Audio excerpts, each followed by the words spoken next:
That's right, folks. We're going gangbusters down here. This is the original 1965, I think it's 1965, issue Gangbusters Lincoln Roadster. I'm still trying to do this. I'm still going to do this eventually. And anyway, so, oh, you see this? You know, here's another reason why I procrastinate. Like, so in 2022, I had to start using magnifying glasses. And man, I'm so cheap. So these glasses, I got these in the end of 2022, and they're so cheapo. They have broken multiple times.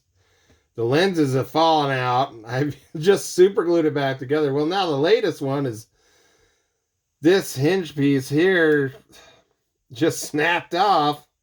So it's super glued in place and permanently like that. Well, I guess I can start with, if you watch the videos, I was complaining about when I did the unboxing of this. I was complaining about these white wall tire inserts from back then. And if you watch other people's videos, they'll tell you about how the old car kits, if you had these tires laying up against the plastic, it'll mar the plastic. It'll even melt the plastic in some cases. And I have evidence. These things in the new round 2 kit, apparently these are plastic. And I think in the newer MPC issues, like from the 80s, they're plastic. But these are not plastic.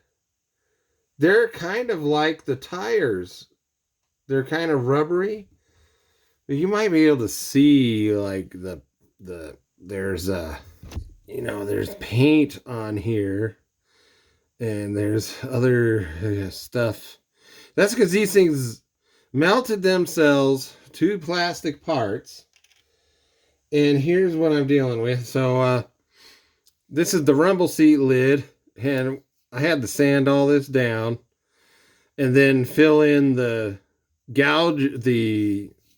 troughs with super glue. And I'm going to sand those down. But there was this freaking thing. Not this one, but the one that has there was one that had the green plastic all over it. It was, it was like that. And it was stuck to it. And yeah, these things are like, it's almost like glue. And the hood, there was one on the hood. And that's a really deep gouge in there caused by that white wall tire insert on there. I had to sand it down, and I feel like I'm going to sand that super glue down. I use that as filler anyway. So that was that. And here's a completed wheel. And this is really, anyway, I got this together. I'm not too happy with their engineering here, but anyway, so this, I was planning on painting these inserts white because they've gotten off white color, but that's actually what happens with white walls on real tires is they turn yellowy and dingy. And I used to have white wall tires on my 74 Gran Torino, and then when I bought the car. Then when I had to get new tires, I got all the sporty looking tires with the raised white letters, and they always turn this kind of off color, off white. So I figured, hey, that looks, I don't know, that's acceptable to me. This one turns better. Anyway, so I'll do the same thing with these. I just wanted to show you these terrible things.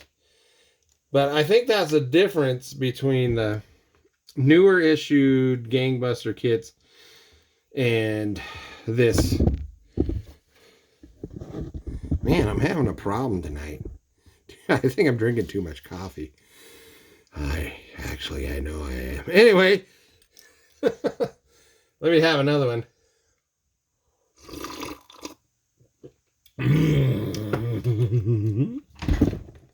Man, it's like there's an earthquake or something every time I move my chair.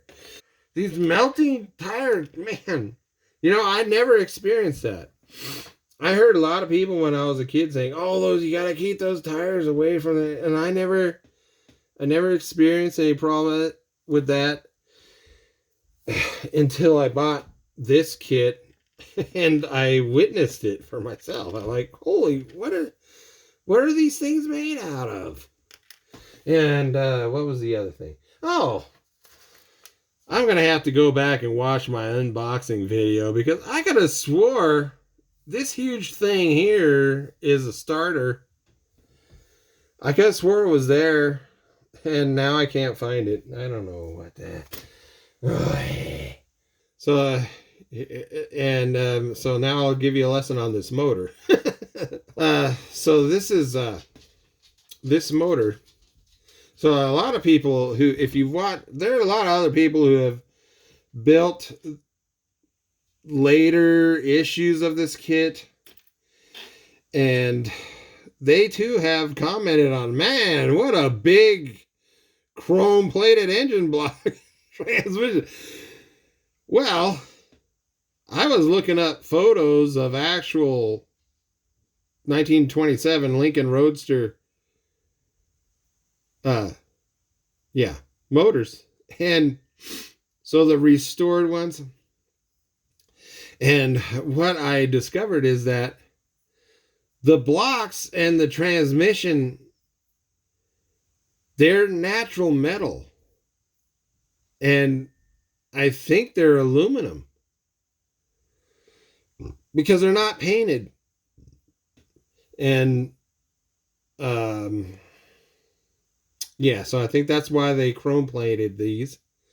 They're not polished, but they're not painted either. They're like bare metal.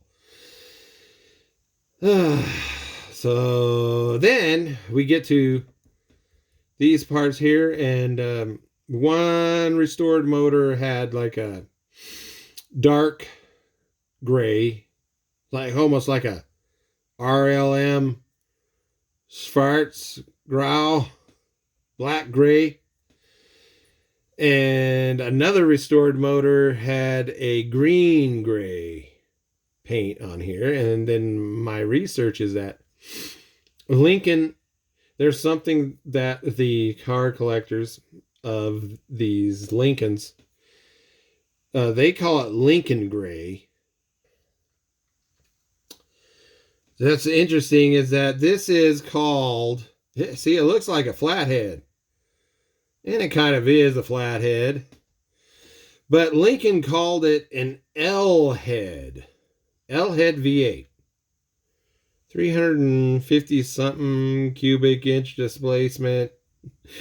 Big 90 horsepower. Wowee. And 3-speed transmission. Now, where's my little, so you see this? That's the exhaust manifolds. See where the exhaust manifolds are? They're not over here. They're in, that's the exhaust manifold. And then this is, this is the intake manifold. And they're supposed to be like from my research, it's supposed to have an updraft carburetor that is like somewhere over here, and it goes, there's a pipe that runs over to this manifold. It's an updraft single barrel carburetor. Man. Anyway. Yeah. So what other shenanigans here? Painting things. Oh, yes. And I don't know, see, One of the things I would have liked to see compare with the new round 2 issues is how they dealt with. Let me show you. So you see this on these instructions, which, man, the more I handle these instructions, the more they disintegrate. But these instructions show, they give you part numbers. Oh, isn't that nice? They give us part numbers. What? There's no part numbers on the sprue gates. No part numbers on the sprue gates. No part numbers on the parts. So, hello? Well, that's fine with these big, easy to see parts, but whoa! There's some little parts. Anyway. So that's, you know, this is typical of the older MPC and AMT kits. The instructions rarely jived with how the thing actually goes together. That's why you'll see videos by other builders, even old. I've seen watch some videos that are like 10 years old where the person is talking about, I had to fight this thing. Well, yeah. And it's why when I was a kid, I hated a lot of the MPC AMT kits. I hated them. There were a few that I built. They were actually, you know, they jived with the instructions and they went together well. I could figure it out as a kid. But there's a lot of them that are, oh yeah, thanks for the part numbers when there are no part numbers. What the fuck? Anyway.